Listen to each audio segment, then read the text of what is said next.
बरसों से आरज़ू है तैबा की जुस्तजू है, बरसों से आरज़ू है तैबा की जुस्तजू है। एक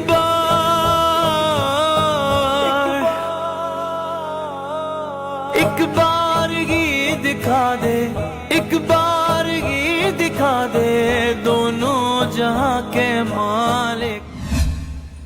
कैसे हो दोस्तों, मैं मोहम्मद नईम शेख। मैं बताना चाहता हूं कि माह रमज़ान का आधा सफ़र हमने आज मुकम्मल कर लिए।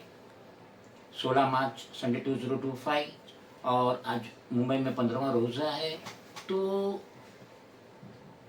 हर मुसलमान की ख्वाहिश रहती है कि वो एक बार अपनी आँखों से जाके अपने रब की बारगाह का दीदार करे, मक्का का दीदार करे, मदीने का दीदार करे। लेकिन किरण रिजिजू जो कि इस वक्त माइनॉरिटी मिनिस्टर है, उनकी ला इल्मी या उनकी गलत पॉलिसी या उनकी मोनोपोली की वजह से शायद अब बहुत कम इंडियन मुस्लिम हज अपना अरकान, अपनी ख्वाहिश शायद ही पूरी कर पाएंगे।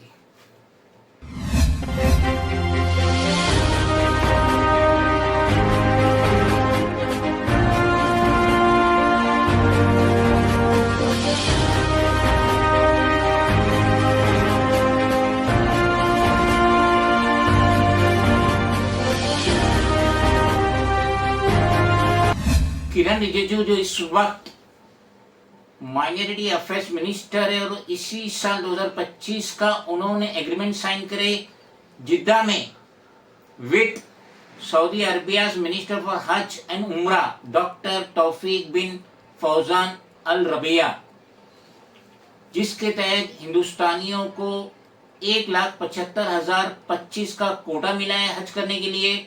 उसमें से हज कमेटी ऑफ इंडिया को 1,22,518 का कोटा मिला है और ये जो प्राइवेट हज ग्रुप ऑर्गेनाइजेशन होते हैं उनको 52,507 का कोटा मिला है। तो जैसा कि हम जानते हैं कि पहले 700-750 प्राइवेट टूर ऑपरेटर रहते हैं जिन्हें अभी एचजीओ कहा जाता है, हज ग्रुप ऑर्गेनाइजेशन कहा जाता है। तो अब इस वक्त जो ये 52,507 का कोटा मिला है तो गवर्नमेंट ने CHGO कंबाइन हज ग्रुप ऑर्गेनाइजेशन का इनेकाद करी है कि जिसके अंदर एक CHGO में 2,000 हाजी रहेंगे, यानी टोटल 52 CHGO रहेगा।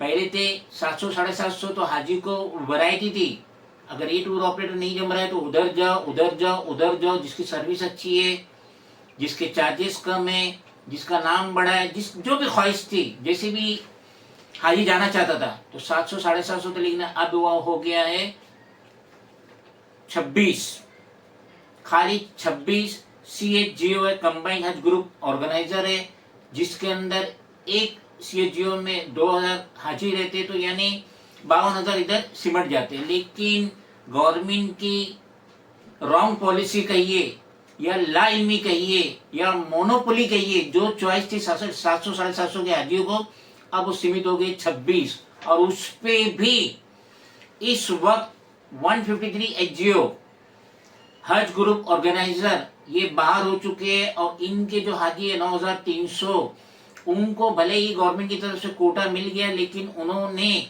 ये जो 26 CHGO उसके अंदर अपना नाम नहीं डाले, जिसकी वजह से ये 9,300 हाजी का जो कोटा है 153 HGO के पास ये बाहर हो गए। ये सुप्रीम कोर्ट गए और सुप्रीम कोर्ट में भी नेक्स्ट जो डेट सुनवाई है 20 मार्च थर्सडे 2025 को है और ये बात गौर करने वाली है। सुप्रीम कोर्ट उस दिन 20 मार्च को ये जो 153 HGO है इनके फेवर में हक कर देती है कि भाई इनका 9,300 का जो कोटा रह गया है वो बाकी लोग अपना अपना कोटा कम करके इनको एडजस्ट करे। अगर ये दे भी देती है 20 मार्च को तब भी कोई फायदा होने वाला नहीं है, क्योंकि वहां पे सऊदी अरब में 25 मार्च ट्यूसडे लास्ट डेट है मॉडलिंग की फीस भरने का। तो ये 20 है थर्सडे, ये 25 से ट्यूसडे, तो कैसे एडजस्ट करेगा अभी ये जो एचजीओ है 153 एचजीओ, जिनके पास 50 का भी कोटा है, 100 का भी कोटा है, 200 का भी कोटा है, अब अगर ये कहाँ से हाजी लेंगे, कहाँ से पैसा जमा करें, कहाँ से पासपोर्ट अरेंज करेंगे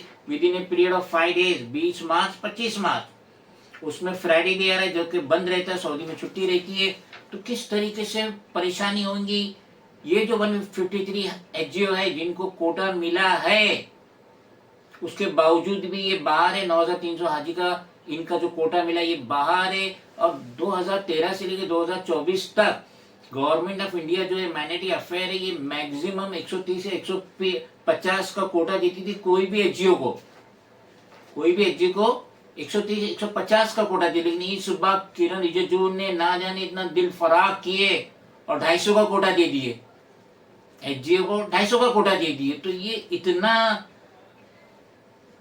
इतना उथल पथल हुआ है कि ये जो एचजीओ है 153 एचजीओ, जिन्होंने इतनी मेहनत, इतनी लगन, इतनी सर्विसेज देने के बाद जो इनको कोटा मिला 50, 100, 150, 200 का, उसके बावजूद भी आज ये बाहर है। ये अपनी टिकटिकी बांध के बैठे सुप्रीम कोर्ट की तरफ से कि ये जो 20 तारीख को जजमेंट आएगा उनके फेवर में, लेकिन जो लास्ट डेट है 25 तारीख मॉर्निंग में फीस भरनी है, तो ये क्या कर पाएंगे?